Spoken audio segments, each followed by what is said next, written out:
ఓం శ్రీ గురుభ్యో నమః. ఈరోజు వకార బీజము వం అంటే అమృత బీజము అంటారు. ఇది చాలా మానవుడికి ముఖ్యమైనది. అపమృత్యు భయము, అకాల మృత్యు భయము పోవటం కోసం శైవ సాంప్రదాయంలో చేసే సర్వ మృత్యుం సంజీవిని, మృత్యుంజయ లాంటి మంత్రముల్లో ఈ శబ్దం వస్తుంది. దీనిని ఈ శబ్ద ధ్వనుల్లో శ్రీ విద్యాపరంగా అయితే జూం వం హ్రీం ఈ మూడు కలయిక వలన అదే భయాందోళన తగ్గుతాయి. దీనికి ఇంప్రూవ్మెంట్ కోసం సన్న రాష్ట్ర దుంప చూర్ణం బెల్లంతో కలిపి తీసుకుంటే బాగుంటుంది. తర్వాత వచ్చేసి కొంతమంది మానవులకి నేను వివరాలు చెబితే కొంచెం బాధ కలుగుతుంది కాబట్టి వివరాలు చెప్పకుండా వ్యాధి చెప్తున్నాను. సినెస్టీషియా, కొంతమంది సినెస్టిక్ అంటుంటారు. ఇది ఇంద్రియాలకు సంబంధించిన డిసీజ్ అన్నమాట.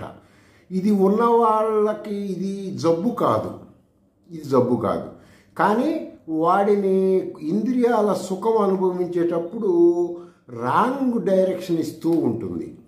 కాబట్టి ఇలాంటి ఫీలింగ్స్ ఎవరికైనా ఉన్నా, లేదంటే దీనికి జన్యుపరమైన డిసీజ్ అంటుంటారు కొంతమంది, ఇలాంటి సినెస్టీషియా అనబడే ప్రాబ్లం దానివల్ల వాళ్ళకి అందరికీ లేని విధంగా కనపడతాయి.